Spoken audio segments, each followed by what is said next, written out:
Ang kwento ito ni Winthrop ay isa sa mga kwentong very light ang title pero mabigat ang kwento. Kaya lagi ko sinasabi sa inyo huwag magbase sa title kasi parang libro yan eh. Do not judge the book by its cover, eka nga. Anyway, pakinggan na agad ang kwentong ito ni Winthrop, hatid ng DKV, Dear Kuya Bono ng Bono's Love Tube, kahugot mo sa bawat kwento. Dear Kuya Bono, ito ang story ko. DKB.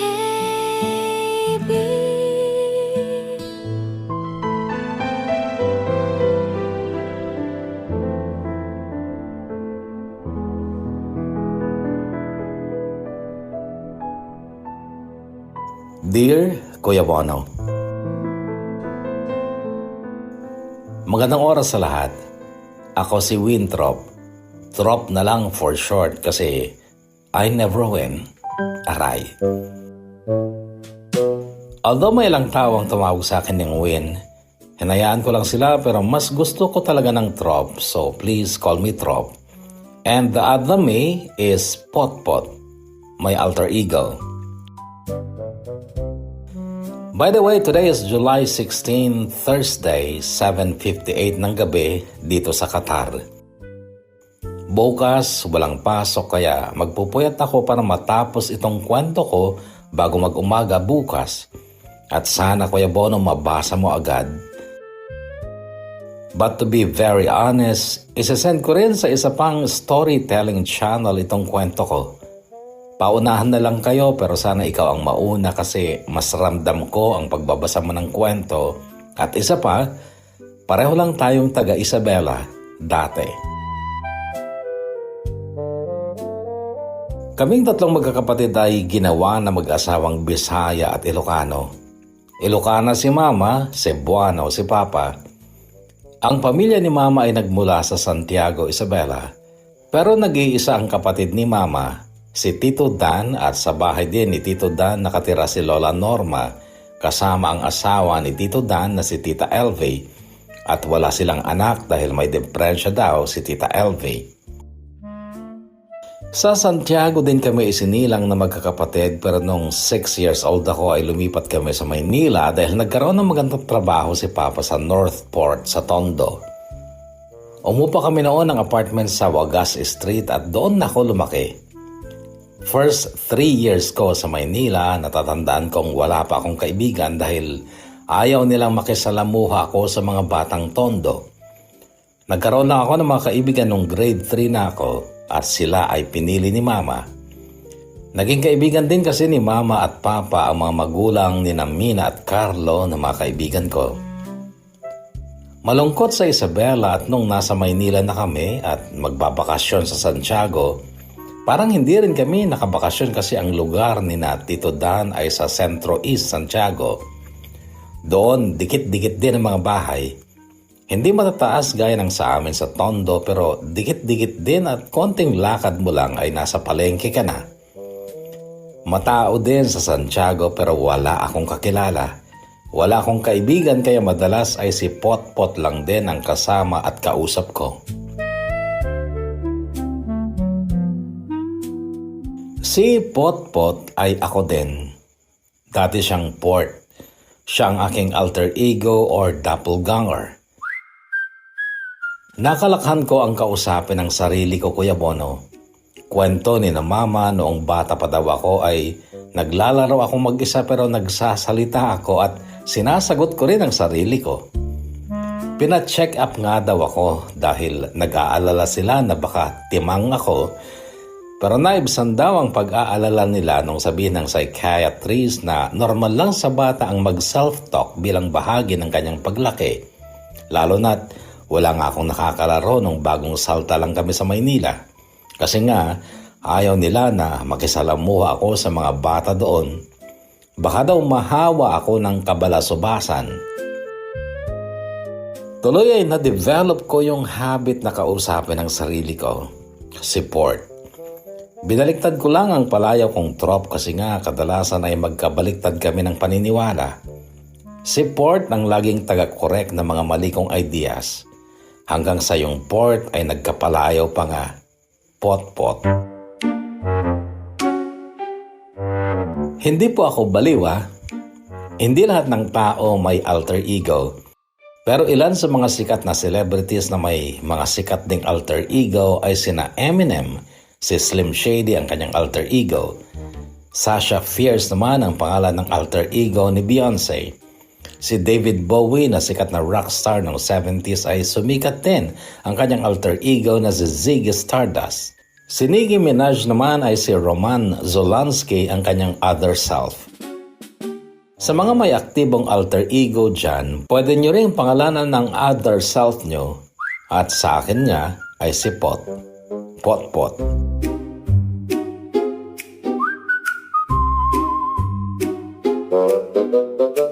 I wore my shirt inside out to the big event. I didn't notice where the morning went. Walked in like a winner, head held high, with a giant mustard stain right on my tie. I know the sweet smell of failure, the sting of the shame. I forgot my own boss's middle name. It's a comedy of errors, a sneaky little fall. I'm the master of embarrassing myself in front of all.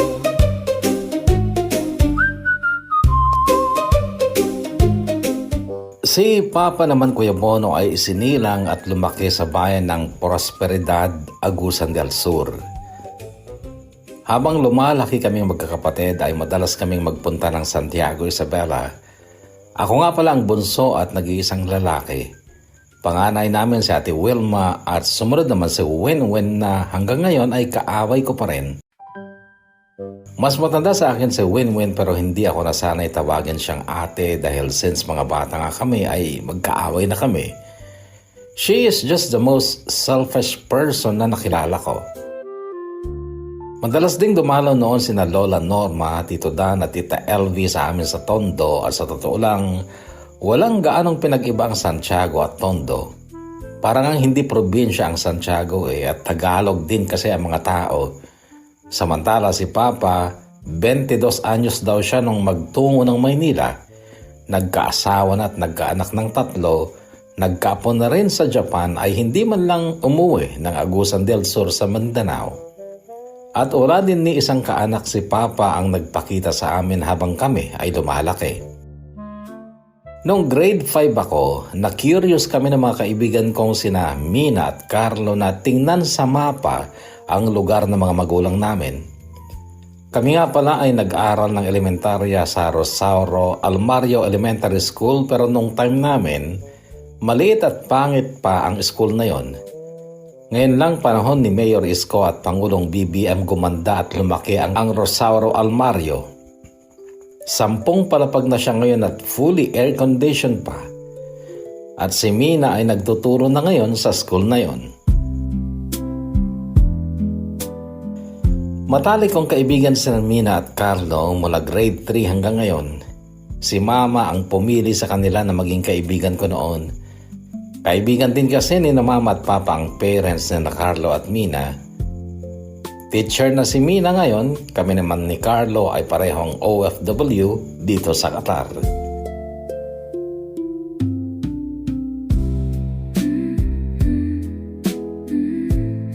Pero balik muna tayo nung grade 5 yata kami at naisipan nga naming tingnan sa mapa ang lugar na pinagmulan ng mga magulang namin. Ang mama kasi ni Mina ay Bicolana, taga Daet, Camarines Sur at ang papa at mama naman ni Carlo ay taga Alaminos, Pangasinan. Nung tingnan namin sa mapa, yung places ng parents ni Mina at Carlo, nakita agad nila at malapit pala sa Maynila ang Pangasinan at Camarines Sur. Yung Prosperidad, Agusan del Sur ay hindi namin mahanap sa mapa hanggang sa dumating na ang teacher naming si Ma'am Eloisa na isa ding Bisaya at walang kahirap-hirap niyang itinuro ang Prosperidad tsaka sinabing, taga dyan ako. Halos kapit-bahay ko lang ang Prosperidad kasi taga Bayugan City ako. Bakit ba? Hindi namin pinansin ang tanong ni Ma'am noon kasi nga namangha kami sa layo ng Prosperidad sa Maynila. 2 dangkal yon sa malaking mapa na classroom namin samantalang yung Pangasinan wala pang 1 dangkal. Oy kids, bakit ba curious kayo sa prosperidad? Sagutin niyo ako. Pangungulit ni Ma'am Eloisa. Tago doon po yung papa ni Winthrop, ma'am. Mabilis na sagot ni Carlo. Ah, talaga Winthrop? E di marunong mag-Cebuano? Ano po yun? Yung salita namin, Bisaya, Cebuano. Ay, hindi po. Ay, bakit yung papa mo Tagalog na? Hindi na nagbibisaya? Eh, paminsan-minsan po, kapag galit, nagbibisaya siya ng pissed off. Huwag mo nang ituloy. Bad yan.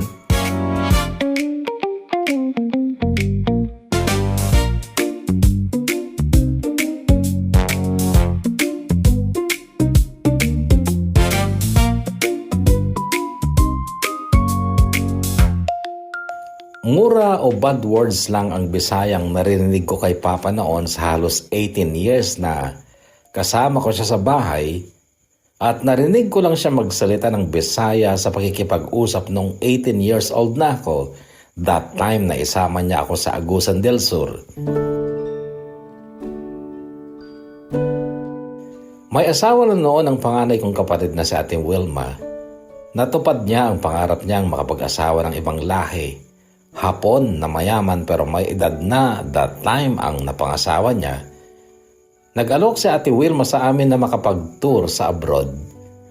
Natuwa si na mama at win-win na sabik makasakay ng eroplano pero si Papa ay humirit kay Ate Wilma ng kahit sa Agusan man lang ako makapag-tour, nak, para makita ko ang pamilya kong matagal ko nang hindi nakakasama.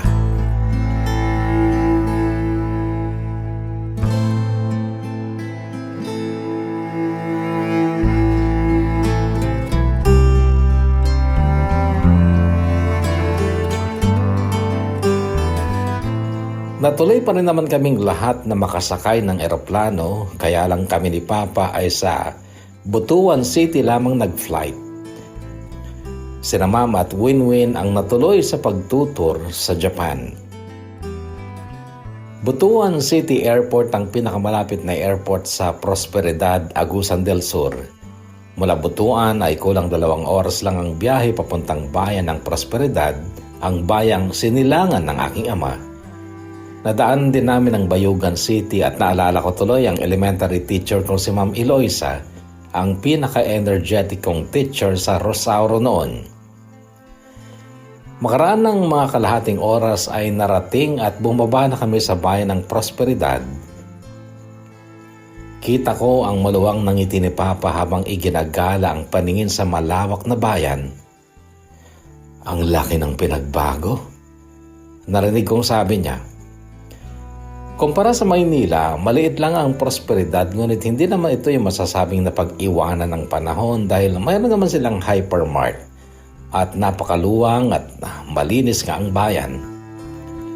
Mula bayan ay pumara si Papa ng tricycle, nakipagnegosasyon sa paghatid sa amin sa kanilang barangay na kulang 1 oras din pala ang layo mula sa kabayanan.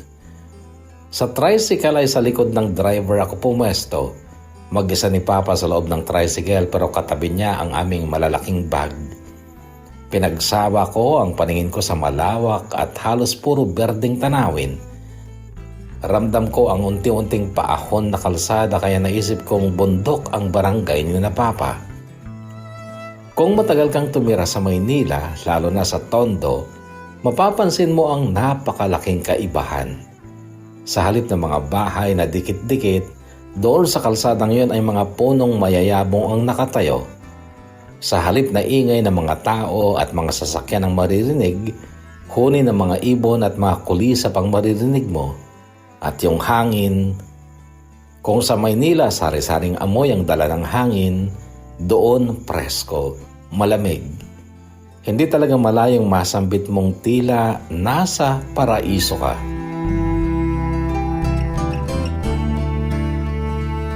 Napansin ko sa mga barangay na nadaanan namin na marami silang kapilya ng iba't ibang relihiyon.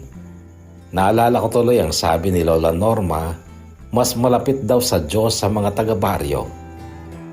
Sana dito ka sinilang, baka naging banal ka sana. Bulong ni Potpot.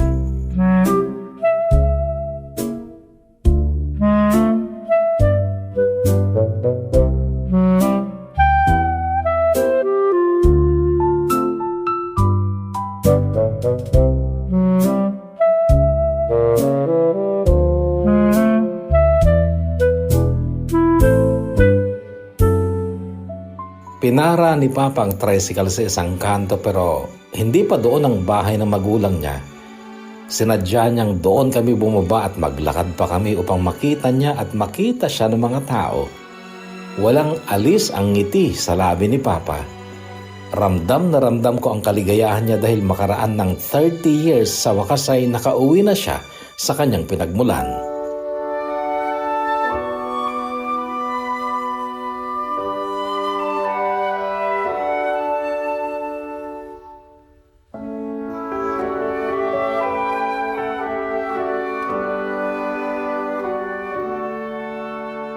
Marami-rami din ang mga bahay ngunit napansin kong wala silang mga bakod. Lahat ng taong makasalubong ni Papa, maging yung mga taong nasa harap ng mga bahay nila ay nginingitian ni Papa pero karamihan ay hindi siya makilala. At yung mga natandaan siya, masaya silang lalapit, galak na galak silang makita ulit si Papa. At sa bawat taong makakausap niya ay pinapakilala niya ako gamit ng Cebuanong salita. Pangiti-ngiti lang ako patango-tango hanggang sa isang grupo ng mga babae ang makakasalubong namin. Isang may edad na babae at 3 dalaga at kaagad ay napansin ko yung isa. Matangkad, morena, simple pero maganda para sa akin. Malayo pa sila ay nakita kong nakikipagtinginan na ang may edad na babae kay Papa. Alam kong kagaya rin ng ibang nakasalubong namin na dati nang nginingitian ni Papa ay kinikilala rin siya at bago pa tuluyang magkalapit ay masasambit na ang pangalan ni Papa. Yan ay kapag sa wakas ay naalala kong sino siya.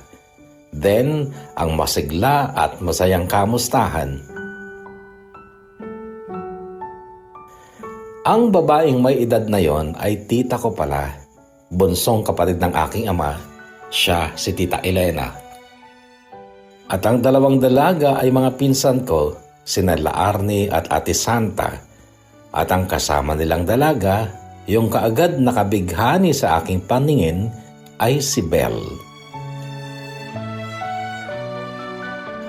Noong ipinakilala pa lang ako ni Papa kay Tita Elena ay sumabad na si Ate Santa. Mama, baka hindi nakakaintinding Bisaya yan.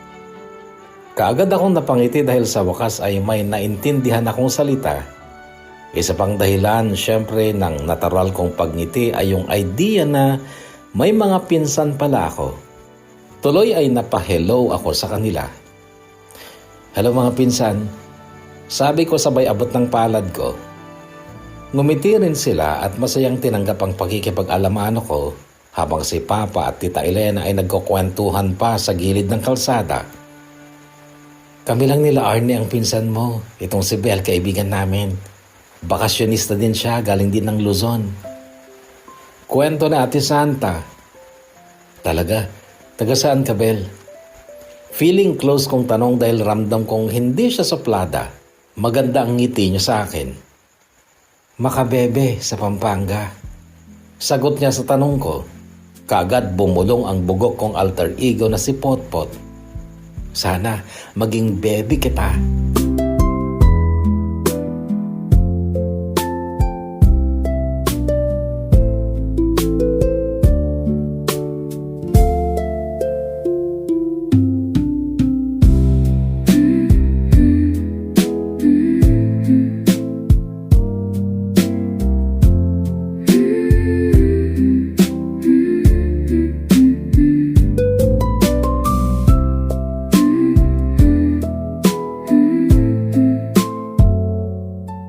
Hindi na ako magpaligoy-ligoy pa, Kuya Bono. Ipapakilala ko na ang kauna-unahang babaeng nagpatibok ng aking puso, si Belle. Hindi siya ang unang girlfriend at karanasan ko sa sex.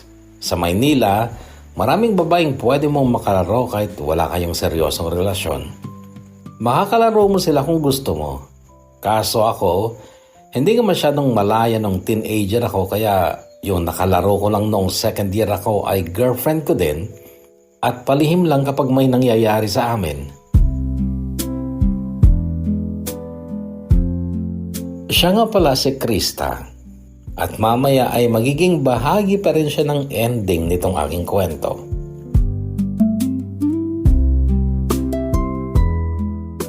Si Krista ang sumulat sa akin nung grade 6 kami. Naging kami nung first year high school ako at nagtagal kami hanggang bakasyon pagkatapos ng second year. Lumipat lang sila ng QC kaya nawalan kami ng communication kasi that time ay hindi pa uso ang cellphone. Hindi ko masasabing napaibig ako ni Krista. Maganda siya at malungkot din ang buhay niya kaya kinailangan niya ako. Siya din ang nag-initiate na may mangyari sa amin nung first year kami at hindi ako magpapaka-plastic. Nagustuhan ko ang mga nangyari sa amin ni Krista. Pero pagkatapos niya ay wala na ulit babaeng na-link sa akin. Nanligaw ko ng dalawa, isa nung third year high school at isa nung fourth year pero parehong busted. Maganda kasi si Krista at sabi ko noon kung magkakagusto ulit ako, dapat kasing ganda o mas maganda pa kay Krista.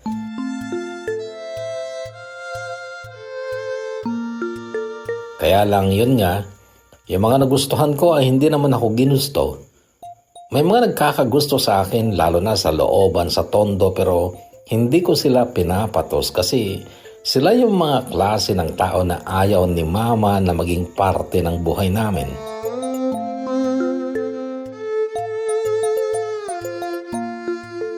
Hindi anti-poor si mama. Sana huwag niyong isipin yon. Siya ay simpleng babaeng probinsyana, mabait at mapagpakumbaba pero naniniwala kasi siya na tell me who your friends are and I will tell you who you are. At kung sumama kami sa mga batang hindi napalaki ng maayos na mga magulang, baka mahawa kami sa mga ugali at pananaw nila sa buhay. Yung mga nagkakagusto sa akin nung high school ako, mga halos makitaon mo na ng singit kapag nag-shorts kaya kahit gusto ko rin sanang subukan noon kasi namimiss ko yung mga nangyayari sa amin ni Krista, pinili kong umiwas na lang para hindi ako makalabag sa kagustuhan ng magulang ko.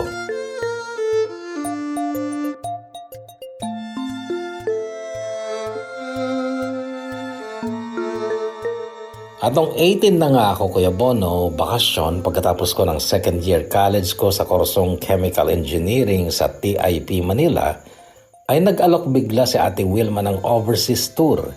At pinili kong sumama kay Papa sa Agusan where I met Belle na sa totoo lang ay bitin pa rin sa tingin ko pagdating sa kagandahan kumpara kay Krista. Hindi ko na ulit nakita si Krista since 15 years old kami.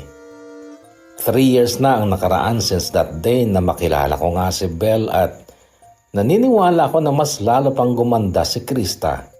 At oo nga, mas maganda pa rin siguro si Krista sa mukha kaysa kay Belle pero may kakaibang dating si Belle na hindi ko nakita kay Krista. Si Krista maputi, medyo kulot ang buhok, medyo mapayat noon at hindi pa gaanong develop ang katawan. Hindi rin mahilig ngumiti si Krista at parang dinumero lagi ang mga kilos niya. Si Belle naman morena. Medyo malalaki ang mga mata, mahabang straight at itim na buhok. Wala siyang bangs kaya laging nakapusod kaya naman kita ang buong mukha. Matangkad siya at sakto ang pangangatawan at hindi siya lampa or masyadong babaeng-babae sa pagkilos. Kapag magkakasama sila ni Ate Santa at La Arnie, iwan na iwan ang magkapatid sa tangkad. Hindi sila pandak pero talagang mas matangkad sa kanila si Belle. I used to have a good one. Is it too much? If this time I want a better one. So I skipped those who didn't fit until I found the one. But she may not be prettier,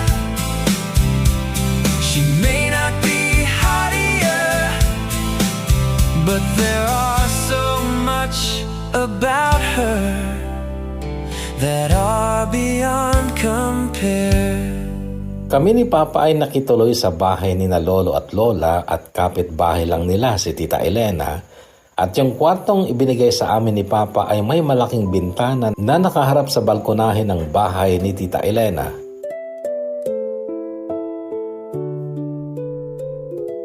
Noong akala nila ay nagpapahinga ako dahil daw baka napagod ako sa biyahe, o nasa ibabaw ako ng katre pero nakaupo lang ako, nakasandal sa headboard pero nakatingin ako sa bintana at pinapanood ko sila, sina Belle, Ate Santa at La Arnie sa terrace ni na Tita Elena. Sumasayaw ang magkapatid. May ginagaya silang sayaw mula sa portable na DVD player. Yung parang maliit na maleta. Pag inopen mo, DVD player pala at yung pinakatakip ay ang screen. Uso pa noon ang DVD at CD player at wala pa yatang smartphones noon. Si Belle naman, nakaupo lang at parang nilalaro ang kanyang camping knife. Yung tool na isang piraso lang pero kapag inopen mo, maraming nakakabit sa kanya. May kutsilyo, screwdriver, pambukas ng lata, pambutas at kung ano-ano pa. Noon ko na simulang malaman na hindi nakakasawang pagmasdan si Belle. Hindi ko pa siya kilala noon pero ramdam ko yung kagustuhan kong makilala pa siya ng lubusan.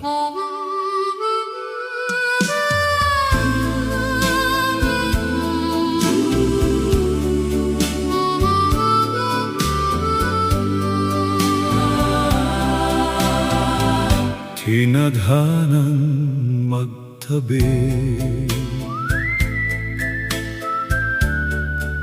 tinadhanang magdikit, pinakamimithi na mag-isang dibdib. Masaya ako na nakarating ako sa lugar na pinagmulan ng aking ama at nakilala ko ang mga kamag-anak ko sa father's side. Pero ang makilala si Belle, yun talaga ang tunay at sobrang nagpasaya sa bakasyon ko sa Agusan. Alam kong na-inlove agad ako, bagay na matagal kong hindi naramdaman. At sa gubat nung pang-5 araw namin ni Papa sa Agusan, noon ako tuluyang nabaliw kay Belle at kinonsinti ako ni Potpot sa kabaliwan kong yon.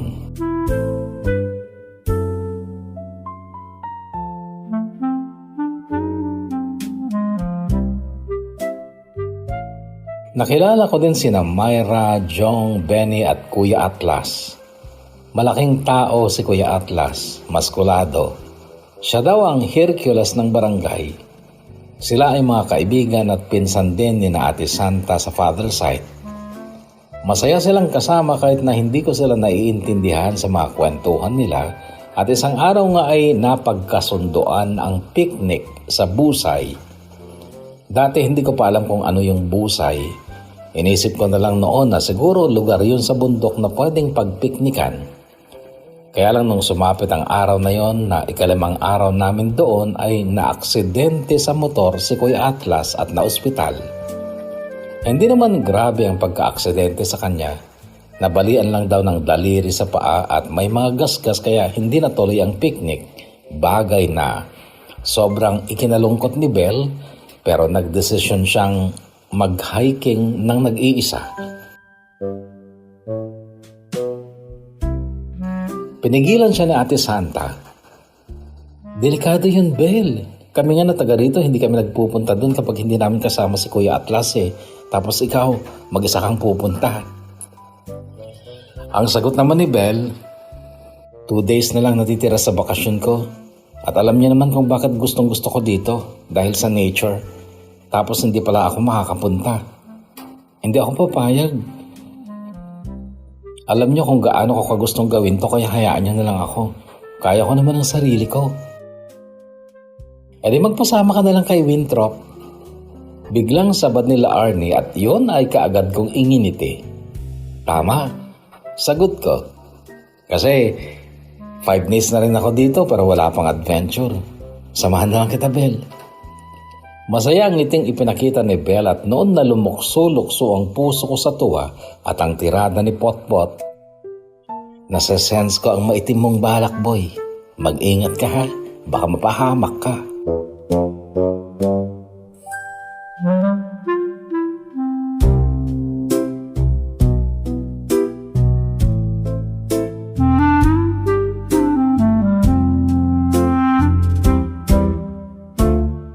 Masyadong halata na ayaw magsayang ni Belle ng oras.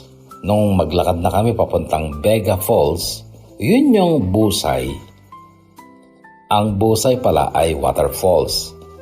Ayaw ni Belle na maghintay ng masasakyan. Pareho kaming naka-backpack. Bisan, sitsirya at biskwit ang laman ng backpack ko. Yung sa kanya, mas maliit pero marami ang compartment at napansin ko pa ang mga multifunction tools niya at liban doon ay mayroon pa siyang medyo malaking kutsilyo. Naisip ko, talagang hiker siya. Nakabuntot ako sa kanya nung una at lalong tumataas ang paghanga ko sa kanya dahil parang ang tatag niya. Sa paglalakad pa lang niya, napaka-athletic ng bawat glide niya. Hindi siya yung babae na makembot at may arte kapag naglalakad. Diretso ang tingin niya sa kalsada at mabilis ang mga hakbang niya. Dahil doon ay naniwala ako na talagang kaya niyang magpunta ng gubat ng nag-iisa. Siguro may 3 minutong naglalakad kami, diretso lang siya. Nakabuntot ako nang mapalingon siya sa akin. Saglit siyang tumigil, nakangiti at ang sabi, "Ano, gusto mo kargahin na kita sa likod ko?"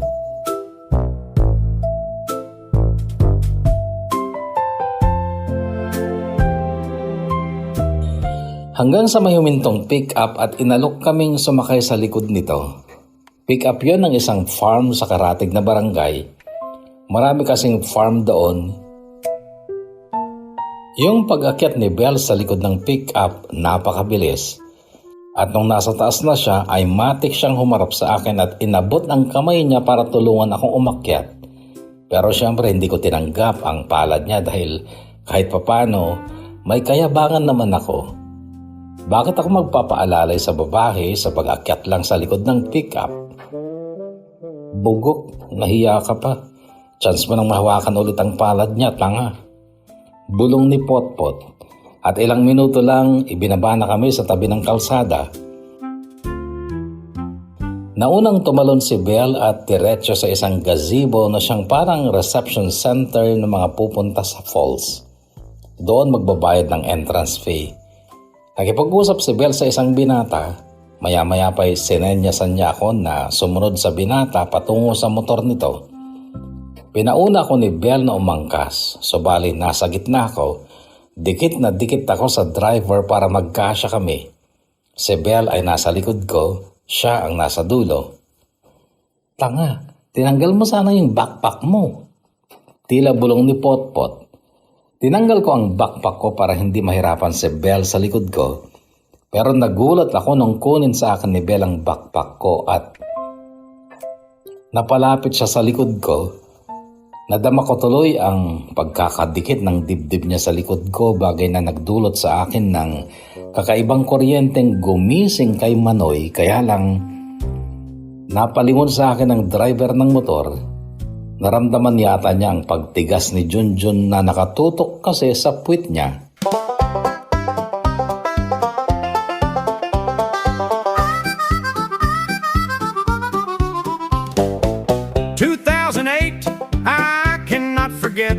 I met this awesome girl from Macababy.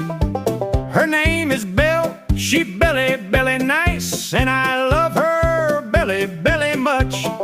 Noong makarating kami sa area ng falls, umalis na ang inarkila ni Belle na naghatid sa amin.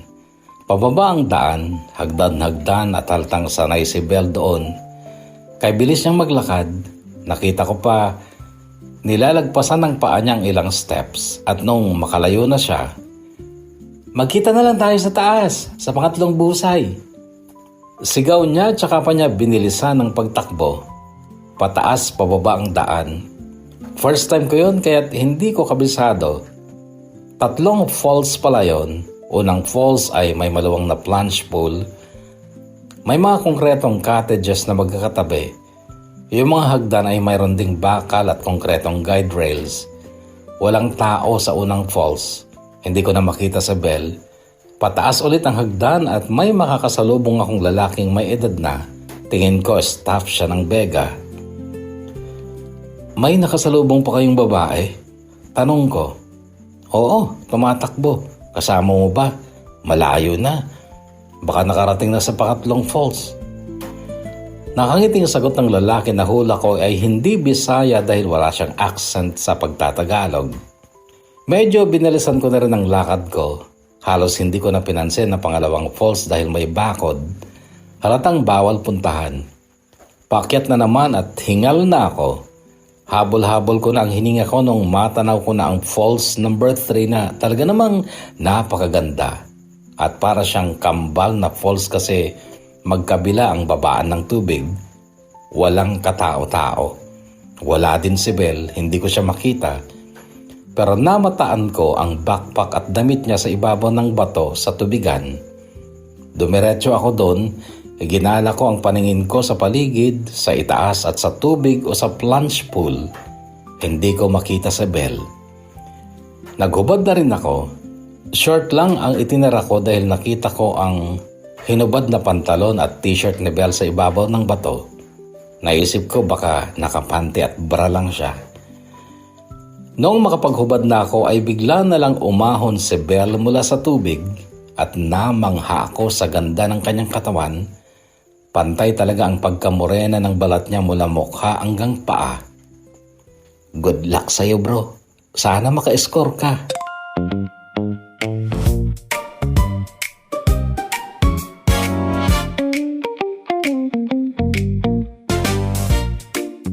Bumalik si Belle sa pool, hinila niya ako at kami ay naglangoy-langoy.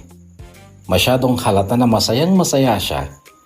Naisip ko na talagang kayang maging masaya kahit nag-iisa siya. Hindi niya ako kinakausap nung una, pero madikit siya sa akin. Minsan, sumasakay siya sa likod ko, nakayakap siya at nakakawit ang mga paa niya sa bewang o hita ko. Nagtataka ako kasi parang close na talaga kami. Ang hindi ko kinaya ay nung magpunta kami sa medyo malalim. Lumipat siya sa harapan ko. Nakayakap pa rin sa akin at nakakawit ang mga paa niya sa likod ng hita ko kaya yung, kung ma-imagine nyo, tapat na ang ano niya sa ano ko. Pero hindi nanigas ang ano ko noon dahil sa tubig. Magkadikit na halos sa mga mukha namin pero hindi siya sa mukha ko nakatingin. Ako ang nakatingin sa mukha niya. Lalo na sa mga labi niya na hindi ko napigilang dampian ng halik. Nagulat siya. Uy, Chansing. Sabi niyang nakangiti tsaka humiwalay sa akin. Lumangoy siya papunta sa mababaw. Nakita kong umupo siya sa ibabaw ng bato katabi ng pinaglagyan namin ng mga damit namin. Sumunod ako sa kanya. Tumabi ako sabay labas ng 2 Coke in can mula sa bag ko. Inalok ko sa kanya pero hindi niya tinanggap. Bakit? Ayaw mo ng Coke? Mamaya na lang. Hindi naman ako nauuhaw. Sagot niyang hindi sa akin nakatingin kundi sa paligid na tila walang sawa niyang pinagmamasdan. Belle? Hindi pa rin siya tumingin sa akin. Belle, gusto mo ba ako? Oo. Ikinagulat ko ang sagot niya. Di pwedeng maging tayo? Liligawan kita. Wala ka bang girlfriend? Wala. Bakit?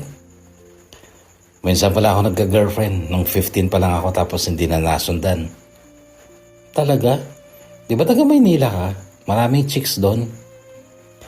Oo, marami pero yung mga ginusto ko hindi naman ako ginusto kaya hindi na ako nagka-girlfriend ulit. Gusto kita. Sabi niya ulit pero hindi naman nakatingin sa akin. Bakit kumalas ka kaninang hinagkan kita? Tanong ko. Noon pa lang siya napatingin sa mukha ko. Bakit? Gusto mo akong halikan ng maalab? Nakangiting tanong niya. Siyempre naman. Kanina ko pa gustong gawin yon. Saglit siyang natahimik pero nakangiti pa rin habang ginagalan na naman ang paningin sa paligid. Alam mo ba kung anong ibig sabihin ng Bega? Yung pangalan ng falls ang tinutukoy niya. Libog. Napako ang tingin ko sa mukha niya nung sabihin niya yon. Libog? Ulit ko. Tumango siya. May ilang version ng kwento tungkol sa falls na to. Yung myth, mayroon daw diwata dito noon na umaakit na mga kalalakihan At kapag nagpunta ang mga kalalakihan dito, hindi na sila nakakabalik ng buhay. Yung isa namang myth, mayroon daw babaeng pinatay dito ng kanyang asawa dahil sa suspect siya na meron siyang ibang lover. So, kaya mo ba ako sinisidyos para ma-justify mo na libog ang dulot ng false na to? Biro ko. Hindi kita sinisidyos. Bakit ang lapit-lapit mo sa akin kanina? Niyayakap mo pa nga ako. Kasi nga dalawa lang tayo dito. Gusto mo ba lumayo pa ako sa'yo? Tsaka inamin ko naman din sa'yo Gusto kita. Kaya lang ano? Tanong ko, nakatitig siya noon sa waterfalls. Winthrop, tingnan mo yung waterfalls. May 3 bahagi yan. Una, yung crest. Yung part kung saan pababa pa lang yung tubig. Pangalawa, yung face. Yun yung gitna. At pangatlo, yung plunge pool. Diyan sa baba kung saan bumagsak ng tubig. Okay, salamat sa info. Trop, kung ako yung waterfalls, saan mo gustong mag-stay sa akin? Sa crest, sa face, o sa pool? Saglit ako napaisip. Huwag kang mag-isip. Kung ano yung nararamdaman mo, yun ang sugot mo. Sa pool? Sagot ko. Saglit siyang tumingin sa mukha ko pero hindi na nakangiti. Parang disappointed siya sa sagot ko. Feeling ko noon, sinasay ko niya ako. Bel, liligawan kita ha. Muli siyang tumingin sa akin at bagyang nakangiti. Sobrang gusto ko ng ganitong lugar, Winthrop. Malayo sa mga tao, malayo sa gulo. Ako din naman ha. Gusto ko rin ng nature pero dapat may kasama ako. At alam mo, masaya ako na ikaw ang kasama ko dito. Ngumiti siya pero hindi rin nagtagal ang tingin niya sa akin. Noon ay nagdududa ako sa sinabi niyang gusto niya rin ako kasi hindi ko talaga makita sa body language niya or kahit sa mga mata lang niya na gusto talaga niya ako. Kaya, Oy Bel, liligawan kita. Sige lang Winthrop, wala kang karibal. Totoo? Sa ganda mong yan, walang ibang nanliligaw sa'yo? Napasulyap siya, sabay tayo. Marami nagkakagusto sa akin pero ikaw lang pinayagan ko manligaw, Winthrop. Tara na ulit, mag-swimming na tayo.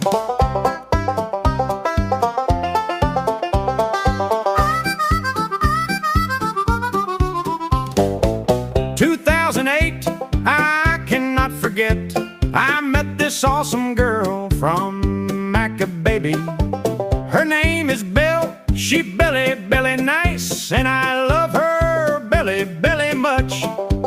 And then one day we went to Bega Falls. That's a famous falls in a Goosendale, sir. I was with Belle, the amazing Belle. There I get to know her and fell in love with her. The Bega Falls is so beautiful, just like my Belle with all the polka too. That day I wished has never ended there, because the next day I lost my dearest Belle. Kinagabihan kasama ko si Papa. Nagpunta kami sa kabilang barangay upang dalawin ang ilan pang kaanak nila. Actually, matagal akong hinintay ni Papa nung araw na yon. Hindi kasi ako nagpaalam sa kanya na pupunta kami sa Bega Falls. Kay Lolo at Lola lang ako nagpaalam. Habang nasa kabilang barangay kami ni Papa, nakipag-inuman siya at inip na inip ako. Gusto ko nang umuwi kasi gusto kong tumambay sa balkon ni na Tita Elena kasama si Belle. Noong lasing na si Papa, nagtangka akong umuwi mag-isa. Naglakad na ako pero natakot ako dahil madilim at walang bahayan. Wala din akong flashlight. Tapos sa daan may nakita kong aso. Na-imagine ko bigla na magiging aswang siya kaya kumarempas ako ng takbo pabalik sa bahay ni na Tita.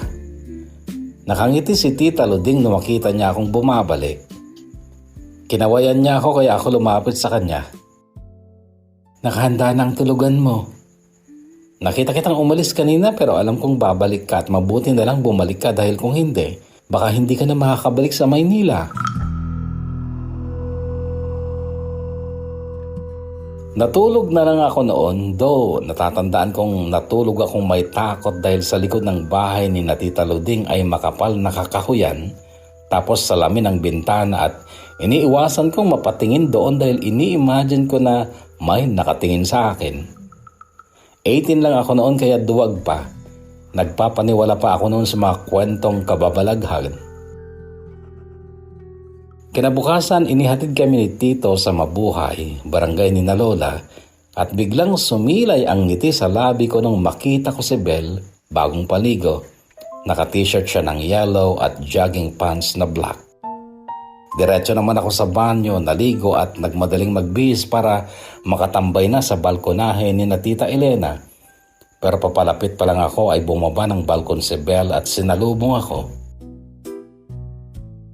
Tara dyan sa likod, maglaro tayo ng hide and seek, sabi niya. Ang likod ng bahay ni na Tita Elena ay parang gubat din, maraming puno, may mga tanim ding pinya doon at iba't ibang klaseng gulay. Bumuntot lang ulit ako kay Bel at gaya ng dati, napakaliksi niyang kumilos at mabilis maglakad.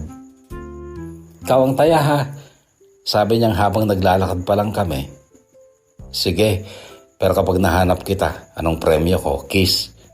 Sige, at sasagutin na kita kapag nahanap mo ako. Bigla akong nakaramdam ng tuwa.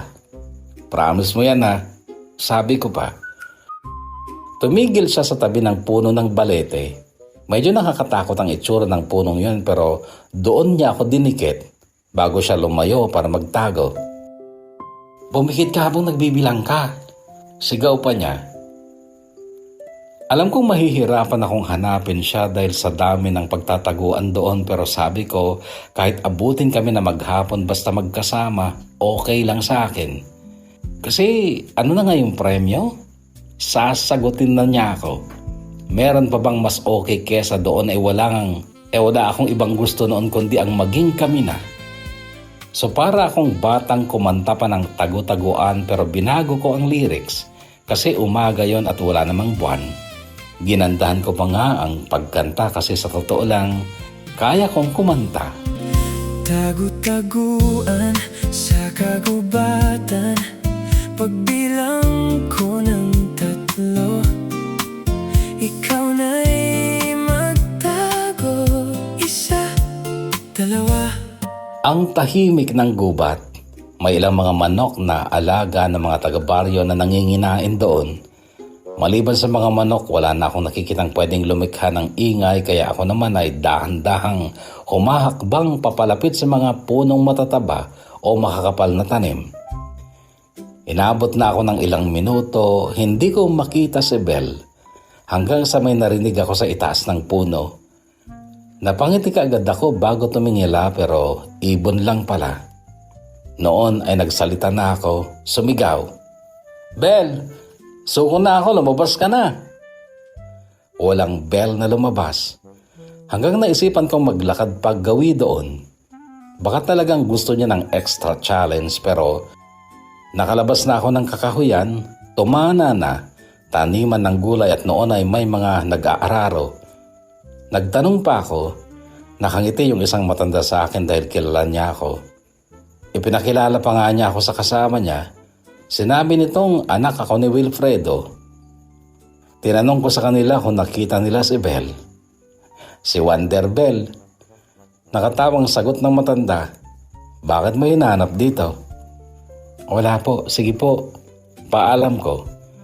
Bumalik ako sa lugar kung saan kami nagsimula ng tago-tagoan ni Bel at nakita ko siya. Kaya ako naman ang nagtago. Kaya lang, hindi pala siya. Sila Arnie pala kaya lumabas na ako ng pinagtaguan ko. Oy Winthrop, umuwi ka na.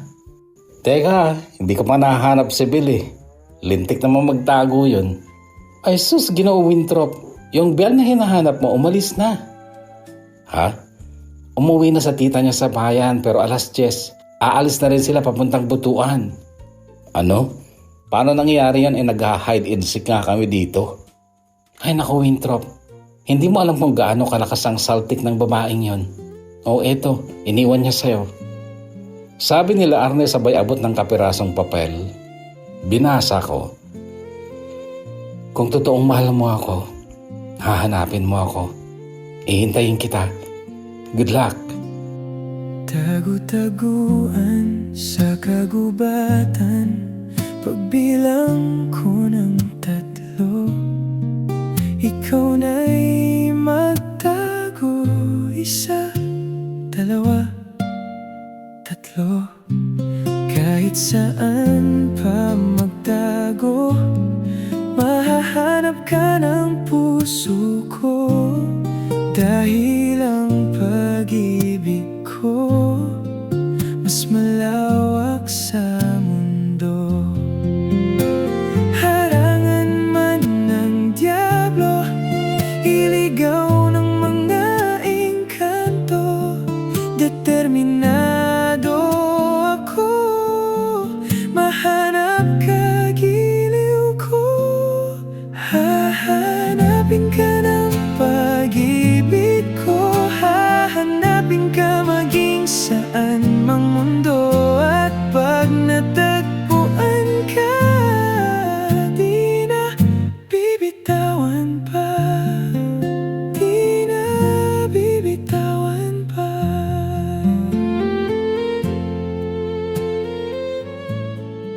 Noong mismong araw na yun, Kuya Bono, na iniwan na pala ako ni Belle habang nag-hide and seek kami sa gubat. Sa totoo lang, nalungkot ako pero hindi ganun kalungkot. 18 years old lang ako noon at laking Maynila kaya hindi ako ganun kasente. At isa pa, mas mataas ang libog ko sa kanya kaysa pag-ibig that time.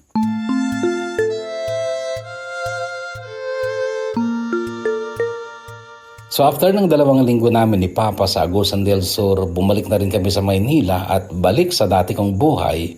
At si Belle, naalala ko pa rin paminsan-minsan. Kaya lang nung sumunod na taon, dumating si Ate Santa sa apartment namin sa Maynila. Nakitira siya sa amin, naghanap ng trabaho kasi graduate na siya noon at marami siyang naikwento tungkol kay Belle. May kaya pala ang pamilya ni Belle sa Bulacan pero parang sa kanilang 4 na magkakapatid ay siya ang pinaka hindi na-appreciate ng parents niya dahil hindi siya kasing talino ng mga kapatid niya. Dahilan para mas ginusto niyang tumira na lang sa bahay ng lola niya sa Macabebe, Pampanga. Every year, nagbabakasyon sila ng lola niya sa Prosperidad dahil nakapag-asawa ng taga roon si Tita Presi, tita ni Belle.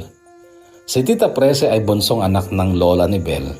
Si Tita Presi ay may anak na lalaki, si Fred Moore na ex-boyfriend naman ni Ate Santa. Kaya nagkakilala sina Ate Santa at Belle dahil kay Fred Moore at kahit nung break na sina Ate Santa at Fred Moore ay nagpatuloy pa rin ang pagkakaibigan ni Ate Santa at Belle dahil mabuting kaibigan daw si Belle. At yung 2 matanda sa Tomana sa likod ng maliit na gubat, tinawag nila si Belle ng Wonder Belle dahil may nangyari daw noon na binastos ng 2 lalaki sina Belle at Ate Santa. Nagalit si Belle at binugbog niya ang 2 lalaki. May alam pala sa martial arts si Belle at hindi siya basta-bastang babae lang. Kaya siya tinawag na Wonder Belle. At ang pinakagusto kong kwento tungkol kay Belle ay never pa siyang nagka-boyfriend. Mas matanda siya ng 1 taon sa akin. 19 siya nung 18 ako, that time na nag-meet kami sa Agusan. And that time ay wala pa siyang lalaking nakarelasyon kaya nga natatandaan kong sinabi nila Arnie na swerte ako kapag naging kami ni Belle. Liban pa doon ay sobrang appreciated ni Ate Santa si Belle kasi may kaya ang pamilya nito at hindi siya maarte at marunong siya sa mga gawaing bahay. Hindi raw siya umaaktong bisita sa bahay ni Tita Elena dahil nagtatrabaho siya. Kadalasan ay tagaluto pa dahil mahusay daw siya magluto ng iba't ibang potahe ng ulam. Exercise din daw ni Belle tuwing umaga ang mag-igib ng tubig mula sa poso papunta sa banyo ni Ate Santa kasi walang nawasa doon. 2 malalaking drum ang pinupuno ni Belle sa banyo araw-araw. Kaya naman yung bisig niya ay talagang hindi laylay. Sabi pa ni Ate Santa nung gabi bago siya umalis sa apartment namin kasi nakakuha na siya ng trabaho sa Las Piñas at doon na siya titira. Binantayan ko siya noon habang nag-aayos siya ng mga gamit niya. Gusto ko nga din sana makita si Belle. Gusto ko siyang puntahan sa Pampanga pero hindi ko naman alam ang exact address niya. Alam mo, siya yung tipo ng tao na panghihinayangan mo kapag nawala siya sa buhay mo. 3 years mahigit ko na siyang kaibigan. Ni minsan, hindi ako nakakita ng ugali niya na hindi ko nagustuhan. Alam mo, Trop, kung lalaki lang ako, yung kagaya ni Belle ang gusto ko mapangasawa.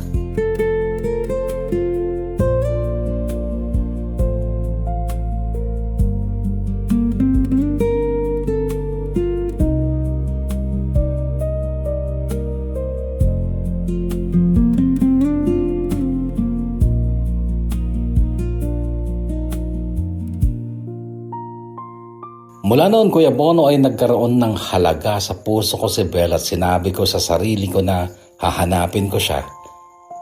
As in how? Paano? Hindi mo nga alam ang address niya. Kontra ni Potpot.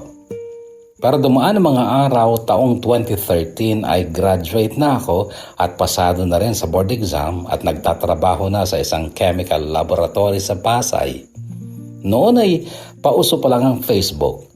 Nawala ang Friendster at naghari na ang Facebook sa social media at noon na ako nagsimulang maging masigasig sa paghahanap kay Belle at sobrang tuwa ko nung makita ko ang Facebook profile niya at yung profile picture niya ay kuha pa sa kuweba ng puting buhangin sa Agusan. Kaagad ko siyang inad at nag-message din ako. That time ay hindi pa standalone app ang messaging sa Facebook. Default pa lang siya sa Facebook talaga. Hindi pa siya messenger. Sabi ko sa chat, "Hello Belle, Winthrop here. Kumusta ka na? I want to see you. Please tell me kung saan kita pwedeng puntahan." Yun ang unang message ko. Pangalawa, naalala mo pa ba yung iniwan mong note? Sorry kung dati hindi ko nagawang hanapin ka kasi hindi ko talaga alam kung saan ka pupuntahan, plus estudyante pa ako noon. But this time, kahit saang lupalop ko ng mundo, pupuntahan kita.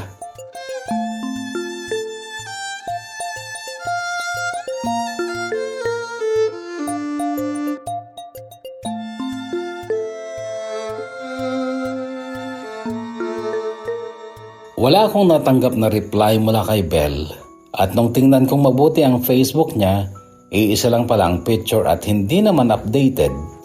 Wala na isang post and that means hindi active ang Facebook account na yon. Gayunpaman ay nag-message pa rin ako ng isa. Belle, kung mabasa mo man to, gusto kong malaman mo na namimiss kita at gustong gusto kitang makita at makasama ulit.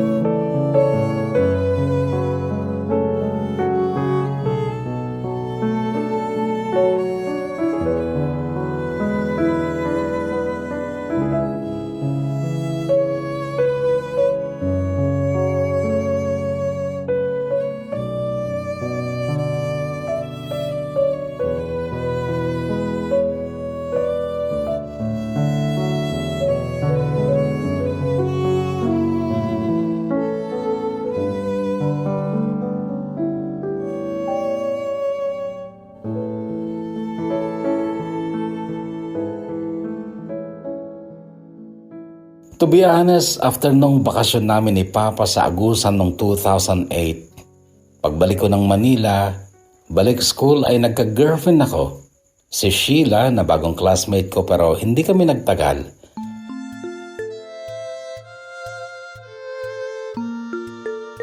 Tomboyish si Sheila. Medyo may pagkakapareho sa ni Belle sa mga kilos pero hindi kami nagtagal ni Sheila kasi nalaman kong sobra siyang in love sa isang binatang professor namin. Nung graduating ako, nakilala ko naman si Clarice sa laboratory kung saan kami nag-OJT. Tagay ibang school si Clarice. maganda at sexy siya at mahilig sa sex kaya naging okay ang relasyon namin.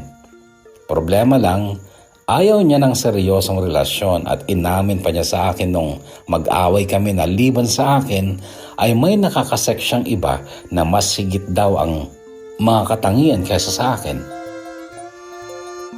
Okay lang yun. Sabi ko pa sa kanya noon kasi lalaki ako, diba? Kung ayaw niya ng seryosohan at laro ang gusto niya, anong mawawala sa akin ni lalaki ako? Kaya lang after OJT namin, nag-graduate na rin ako, ayaw na ni Clarice ang makipagkita sa akin.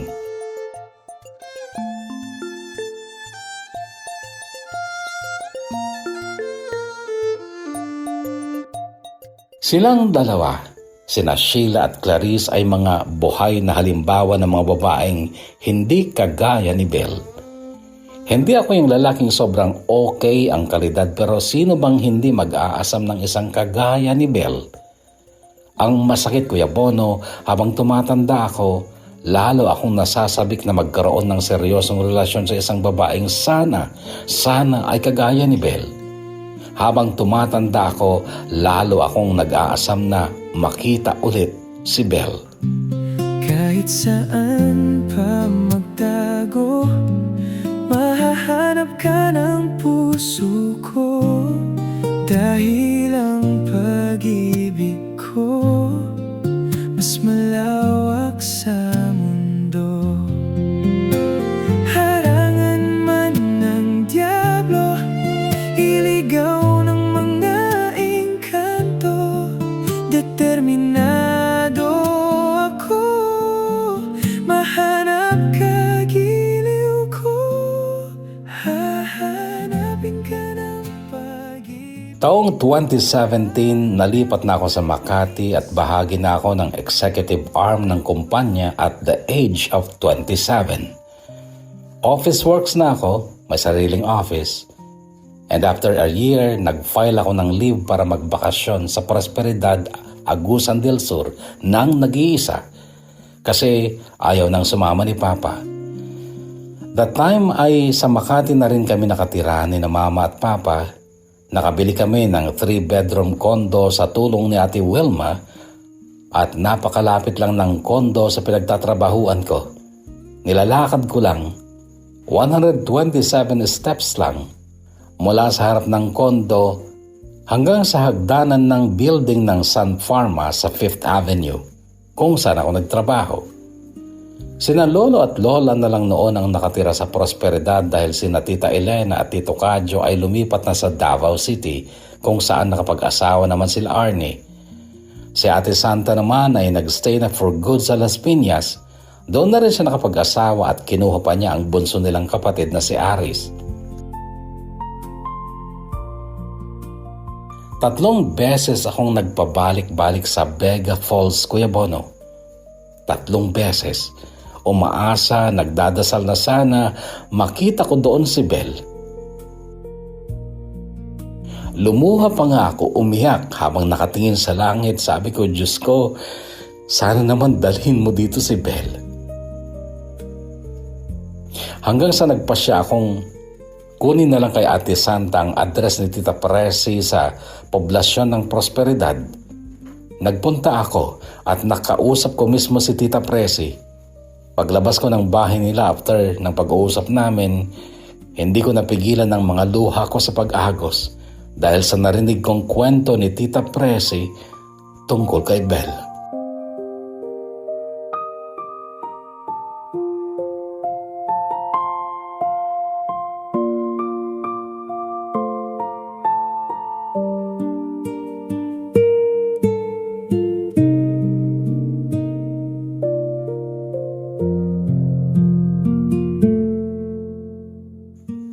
Nakulong daw si Belle. Nakulong. Matapos nitong masaktan ng kuya niya, pero hindi niya sinadya. Pinagsasampal daw siya ng kuya niya sa kalsada sa tapat ng bahay nila sa Bulacan. Napikon daw si Belle kaya gumante. Sinuntok niya sa mukha ang kuya niya, nawala ng balanse, natumba sa sidewalk papuntang kalsada at tama namang may mabilis na kotseng padaan at nahagip ito. Matagal daw ang kuya niya sa ospital na coma. Dahilan para mismong mami at daddy niya ang nagpakulong sa kanya.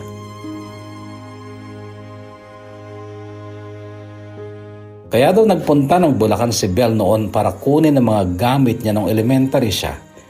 Nakalagay daw yun sa mga boxes na kasing laki ng sapatos. Nakasinop sa closet niya sa kwarto niya.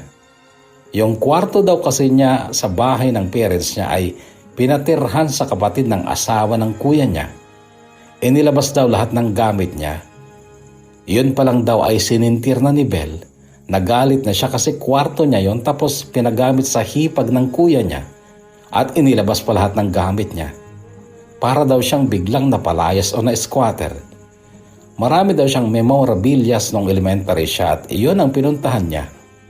Masungit daw ang hipag ng kuya niya kaya nagkasagutan sila ni Belle.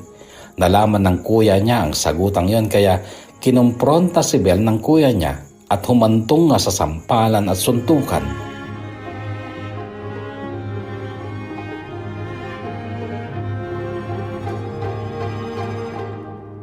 Lola daw ni Belle na taga Macabebe, Pampanga ang naglabas sa kanya sa kulungan. Nakabalik siya ng pag-aaral, nakatapos din pero nung pumanaw na ang kanyang lola, bigla na ring nawala si Belle. Siradyang maglayas at hindi nagpaalam kahit kanino.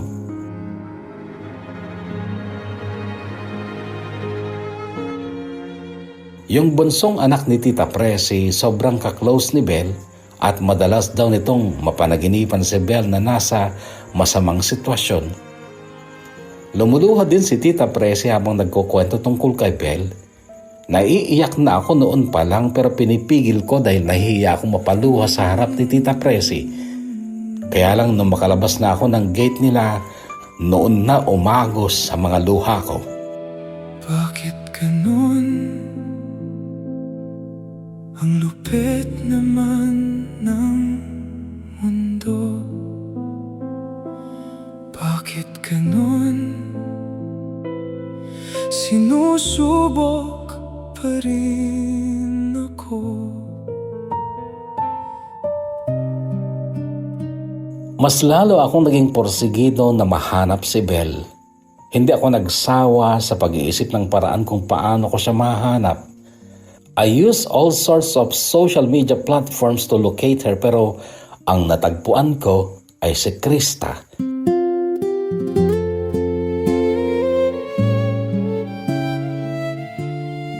Maganda pa rin si Krista pero medyo mataba na at may anak na.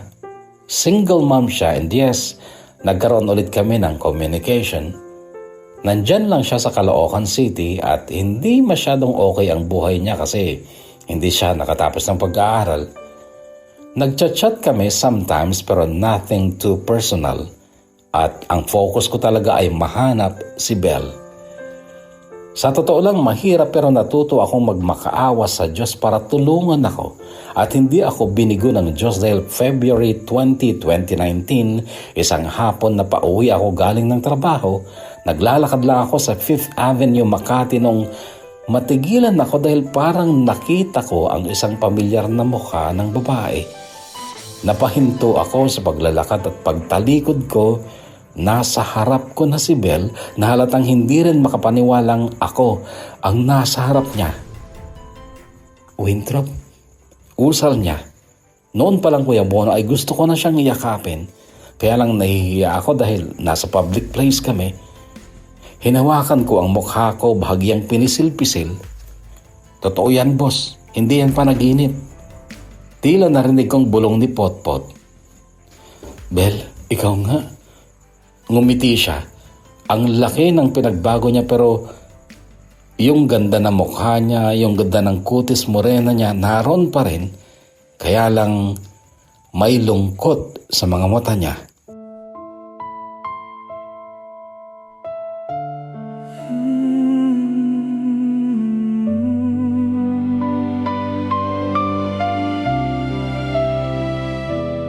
Bakit ganun?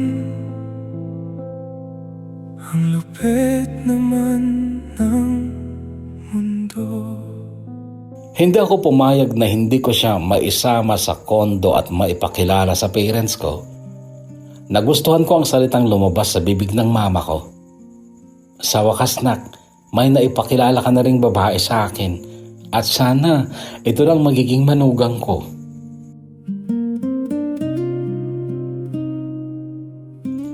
Pagkatapos noon ay nagsolo kaming mag-usap ni Belle sa rooftop ng kondo.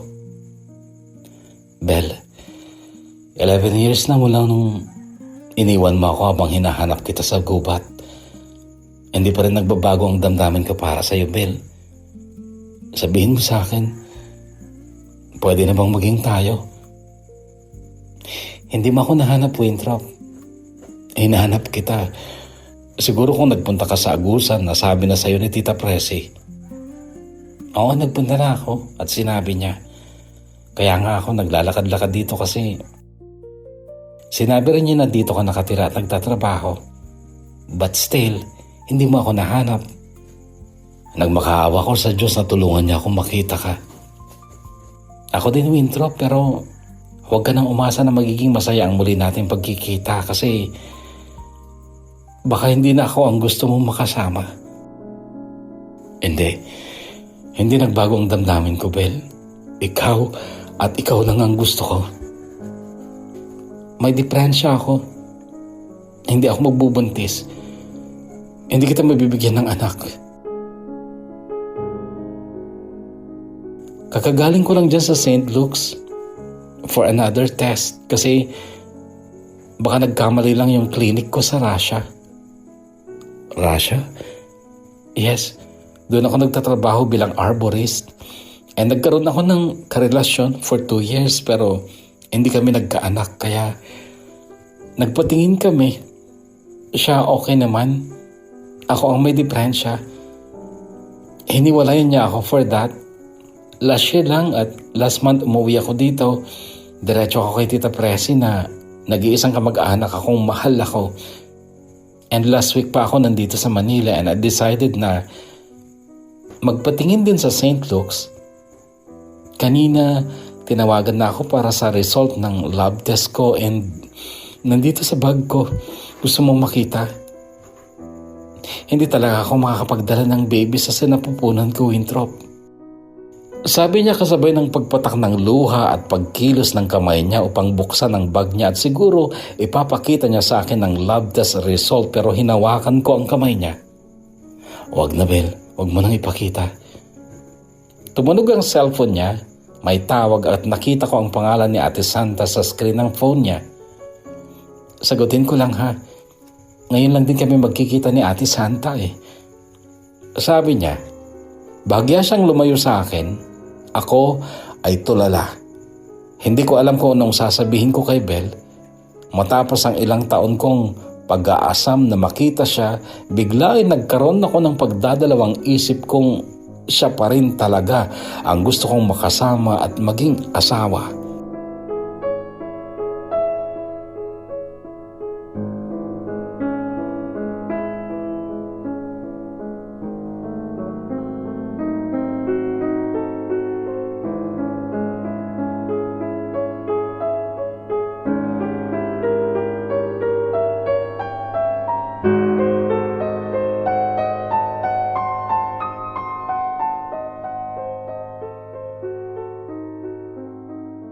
Bumalik din ng Russia si Belle dahil naroon ang kanyang trabaho.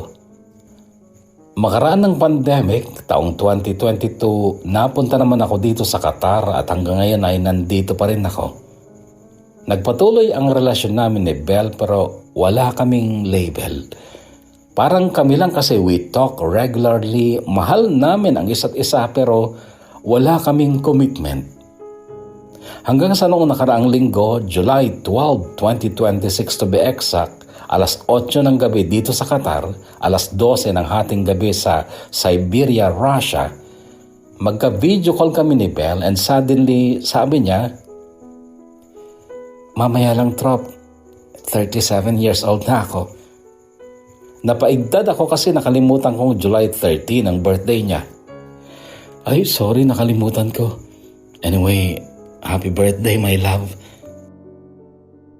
Trop, 36 ka na rin.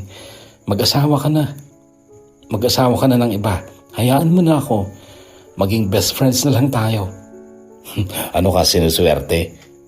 Pabirong sabi ko, that time, mas madalas ko nang ma-adapt ang personality ni Potpot kasi mas cool talaga siya kesa sa totoong ako. Seryoso, Trop. Kaya ko mabuhay ng nag-iisa hanggat pagtanda ko. May mga kaibigan ako dito at masaya ako sa trabaho ko. My love, umabot ako sa edad na ito sa paghihintay sa'yo. No, Trop. Ni minsan, since 2019 na muli tayo nagkita, never mo akong inalok ng kasal. And that shows na hindi ka sigurado kung ako talaga ang gusto mong makasama. Naalala ko nung tanungin kita sa Vega Falls 18 years ago, when you were 18 at 19 naman ako, I asked you kung saan mo gustong tumambay, kung isa akong waterfalls, the crest, the face o sa pool. Ang sabi mo sa pool. Of course, doon na yung madali. Hayahay na ang buhay doon. Sa crest kasi, doon parang nagsimula ang challenge ng buhay. Sa face naman nandun yung hirap, yung alanganin, yung pagbagsak. At sa pool, it's like the culmination, the easiest part. Well, Trop, hindi madali ang buhay kapag kulang. At kulang ako to complete you as a man. So mag-asawa ka ng babaeng kukumpleto sa'yo.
I just found myself now writing a story, and to be honest, dalawa ang pagsesendan ko nito.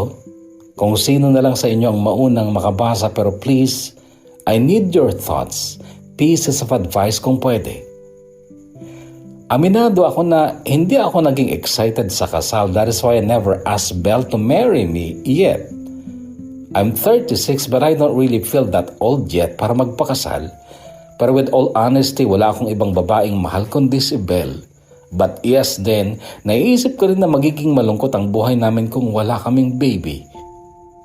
Of course, we can always adapt. Pwede kaming mag-ampon, pero di ba may option ako kasi wala naman akong depresya.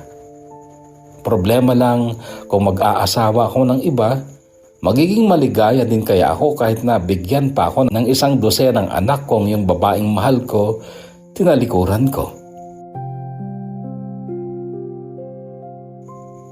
Sa totoo lang, Kuya Bono, ang hirap magdesisyon.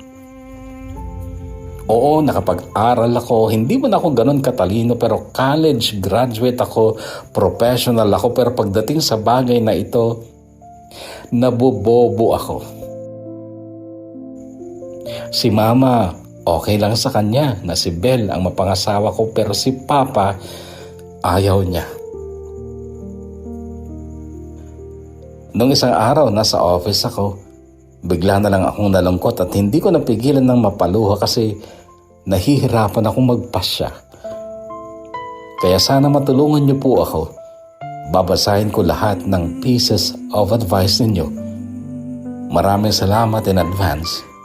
Umaasa, Trop. Bakit ganun? Ang lupit naman ng mundo. Bakit ganun? Sinusubok pa rin ako sa tagal kong naghintay sa dami na ng dasal. Sa wakas nakita ka, akala ko liligaya na. Isip o puso ba ang kailangang magdikta? Ang hirap huminga, ang hirap magpasya.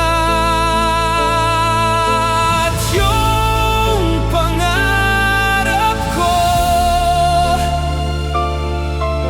ikaw ako hanggang dulo. Pero ba't ganito?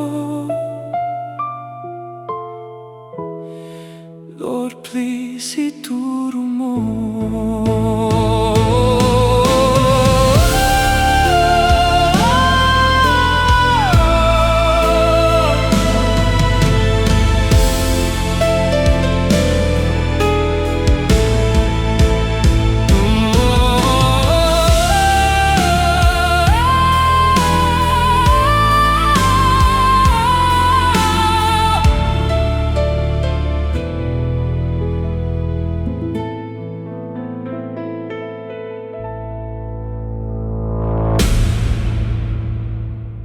Binasa ko kaagad ang kwento ni Winthrop, hindi dahil sa gusto kong ako ang mauna, nasabi niya kasi na isesend din niya ito sa iba.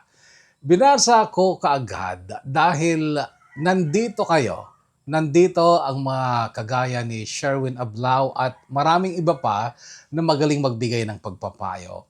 Ako ay kahit papano nabigyan ko na ng piece of advice si Trop kasi nag-chat-chat kami habang ini-edit ang kanyang kwento. Kahit paano, sabi ko kasi alam ko na hindi ako masyadong effective na bigyan siya ng pagpapayo sapagkat ako mismo ay wala naman akong anak. So, nasa inyo na mga kahugot kong mahal ang pagbibigay ng pagpapayo kay Winthrop. Kung meron kayong panahon, sana wag niyong pagdamutan upang siya ay makapag-desisyon naman. Not necessarily susundin niya ang pagpapayo nyo. Kaya lang kasi pag marami siyang nababasa, kahit papano, magkakaroon siya ng idea. Hindi ba? So again, Trop, maraming salamat for sharing your story dito sa ating programa. At ilan muna sa mga shoutout sa nagdaang kwentong My Wrong That You Made Right, kwento ni Vic. Shoutout kay Jonathan Pasqua, ganoon din kay Maru Balacanao and to Margie Tumbali, shoutout sa'yo. Ronaldine Pisigan, shoutout sa'yo, ganoon din kay Grace Sherwin Ablao. Inaasahan naming mabasa ang pagpapayo mo, Sherwin, sa kahugot nating si Trop. And Rahid Hid, shoutout sa'yo. Joan Lopez, just pa-shoutout Kuya Bono. Pabati naman ng happy birthday para sa akin. July 18 ang birthday ko, kahit na late mabate. Nandito pa rin ako sa Taiwan. Wish me luck na makauwi nitong December para makasama ang pamilya ko. Belated happy birthday sa'yo, Joan Lopez. Ed Marites Mamanaw. Hi Kuya Bono, pa-shoutout Nakman Matet Mamanaw from Kawayan, Isabela. Pero dito ako na sa Hong Kong. God bless you too, Marites. And Christina Tomas, good day Kuya Bono, always a banger here in Hong Kong. Salamat sa bagong upload. Maraming salamat sa kikinig. Marjorie Cabiles, magandang umaga din sa'yo. Shoutout sa'yo, Marjorie Cabiles. And pa-shoutout Kuya Bono from Yuanlong, Hong Kong, from Bambang Nueva Vizcaya, always a bangers po, at shoutout sa uploaded Kuya Bono sa Paikumata. Kanayon ka nasalong at Kuya Bono. Salamat sa mga pagbabasa ng True to Life ng nakararami. Hanap pa ako ng kinakaharap ko ngayon bago ko ikwento din ang aking kwento. God bless sa ating lahat, sabi naman ni April Domingo Telan. Agyaman. Comment muna bago makinig, Kuya Bono. Pa-shoutout ulit from Lian, Batangas. Hanggang ngayon, listener mo pa rin ako. God bless you too, Zenaida Maranan. Nagyaman po sa upload, sabi naman ni Maymay Kanapi. Shoutout sa'yo. Brian Liwag. Shoutout dyan. Brian Liwag sa Macau. God bless you too, Brian Liwag. Carlo Atiche. Opo, tahimik at payapa. Hello po, listening from Hong Kong. Sabi ni Net Ramos and Phrase Bonilla. Maya na kapag break time, napapagalitan na nakapasok ang earphone. Kinakausap na pala ako dito, di ko naririnig. Nakafocus sa pakikinig sa iyo, Kuya Bono. Huwag kapag may boss sa paligid, huwag kayong magpapasak ng earphone o earpod sa inyong mga tenga pag andyan si boss. Shoutout Kuya Bono from Quezon Province at sa pamilya ko naway palaging may upload, sabi naman ni Cheryl Wandasan. And Elsa Altero, late na ba ako? Hi! Pa-shoutout po, Elsa again. I was listening from Hong Kong. Pa-shoutout din po sa pamilya ko dyan sa Pilipinas, ang Cordero at San Jose family sa Cagayan Valley. Maraming salamat, Elsa Altero. Boss Ames, shout out to you. Hello, Kuya Bono, watching from Taipei, Taiwan. RV Yabut, shout out sa'yo. Pa-shoutout Kuya Bono, listening here in Tainan, Taiwan from Alicia Isabella, avid listener since 2013. Marian Jane Sanchez. Shoutout sa'yo. Anya pamagat na dayta karag-karag. Karag ang pamagat niya. Kaya lang, hindi mo pa ito mahahanap sa iba. Ganun din sa lahat ng songs na ginamit natin sa iba pang channels ay hindi nyo mahahanap kahit saan. Pero gagawa tayo soon ng album ng mga songs na ginamit natin at i-upload natin para kung gusto nyo pakinggan ulit, mapapakinggan nyo. Pero sabihin nyo nga sa akin, maganda ba yung last song? Maganda ba yung last song nitong story ni Kwan? Ni Trop, kasi nagandahan ko. Ganon din doon sa huling kwento sa KNBK, yung last song din doon. Yung nakatadhanang magtabi. Maganda ba yon? Tell me, pansinin nyo naman yung mga kwan, yung mga ginagamit nating songs. Kasi AI songs talaga yung mga yan. Okay, kaya lang tayo ang gumagawa ng lyrics, tayo ang pumipili ng genre, kung anong tono, ganon. Wala lang tayong banda, wala tayong musikero, pero parang tayo din ang gumagawa ng mga AI songs na yan. So atin yan, kaya hindi nyo makikita yan sa iba. Not unless na kopyahin nila. Okay, so paki-rate nyo rin yung mga songs na napapakinggan nyo. If it's okay, o kaya hindi, at kung hindi, ano pa ang kulang.